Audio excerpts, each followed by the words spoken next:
Una voz se alza en el Comité de Seguridad Interna del Senado de los Estados Unidos. Frente a los presentes, un hombre se quita la camisa, dejando al descubierto su torso marcado por cicatrices, marcas visibles de las torturas sufridas durante años bajo el régimen comunista.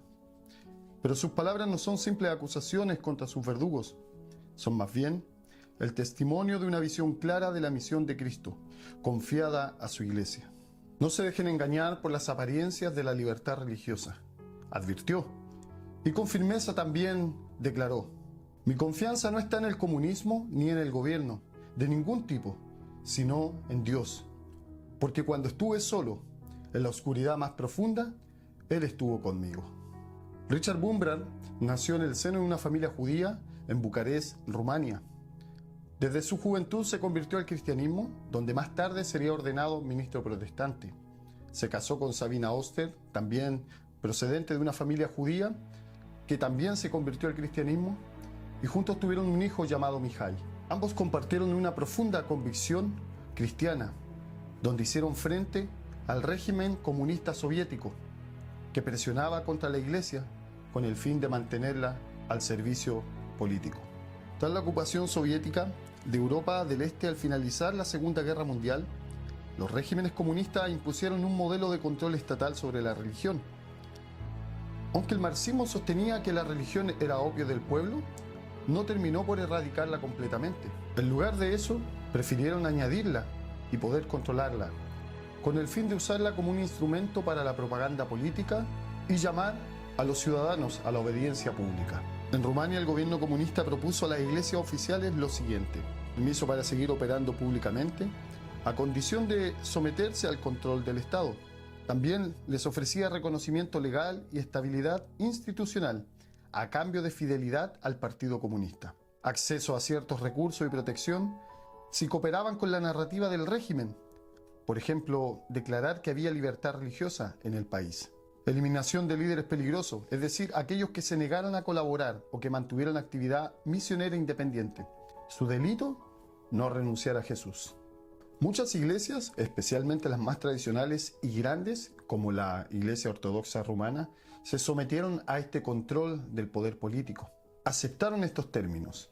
La Iglesia Ortodoxa, por ejemplo, reconoció oficialmente al gobierno comunista, colaboró en purgar a los clérigos considerados hostiles y en algunos casos informó al régimen sobre actividades internas y desalentó el activismo evangélico o misionero. Esto creó la diferencia entre la iglesia oficial, o llamada colaboracionista, y la iglesia disidente o clandestina, a la cual pertenecía Richard Wurmbrand. Él mismo criticó abiertamente a los líderes religiosos que en una reunión pública organizada por el gobierno elogiaron al comunismo como compatible con el cristianismo. Fue precisamente en una de esas reuniones que Sabina, su esposa, le dijo: levántate y limpia la vergüenza del rostro de Cristo. Por lo tanto, Richard se puso en pie y comenzó a arremeter contra el régimen, aunque esto le costaría su libertad, como ocurrió un poco más tarde. En una de sus memorias escribió: me llevaron encapuchado a una celda sin ventanas ni tiempo, pero Cristo estaba allí. Durante años su esposa Sabina no sabía si su esposo estaba vivo.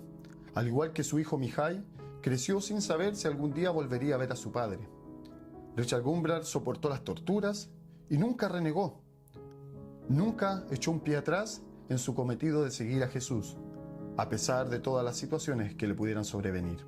Su cuerpo fue quebrado, pero su alma no.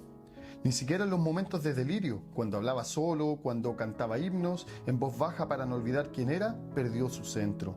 Jamás traicionó a otros cristianos, no dio nombres, no denunció y jamás dejó de orar, incluso por sus captores. Uno de sus dichos fue: odiar a los comunistas por lo que nos hacían sería perder dos veces: perder la libertad y perder el amor. En prisión, Richard y otros hermanos cristianos que estaban apresados decidieron hacer un acuerdo con los guardias que le custodiaban. Tal como lo relata su más famoso libro, Torturado por Cristo, donde nos cuenta de la siguiente manera: en la prisión estaba prohibido predicar. El que lo hacía era brutalmente azotado. Y sin embargo, varios decidimos aceptar ese precio. Hicimos un acuerdo tácito con los guardias. Nosotros predicábamos y ellos nos golpeaban. Nosotros éramos felices por hablar de Cristo. Ellos parecían felices castigándonos. Así que todos quedábamos totalmente satisfechos. Una y otra vez vi esta escena. Un hermano predicando, los guardias interrumpen, lo arrastran, lo torturan. Horas después lo devuelven sangrando. Se acomoda la ropa y dice: ¿dónde estábamos, hermanos, cuando fuimos interrumpidos? Y continúa predicando: he visto cosas maravillosas. Estos y otros testimonios son aquellas vivencias que esos muros fríos fueron testigos de una iglesia viva, no oficial, no reconocida, pero más real que cualquiera de las que aparentaba serlo. Finalmente Richard Wurmbrand fue liberado tras 14 años de prisión, con un intervalo breve de tiempo de libertad entre los primeros 7 años. En el exilio comenzó un nuevo capítulo: denunciar lo vivido y levantar una voz por los cristianos perseguidos del mundo. Nunca dejó de predicar.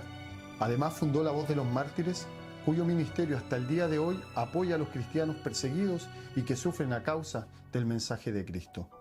Richard nunca dejó de predicar, nunca dejó de amar. Murió en 2001, pero su historia aún grita. Grita que hay causas por las que vale la pena sufrir, que hay prisiones que no encierran el alma y que hay nombres, como el de Jesús, por los que vale la pena perderlo todo.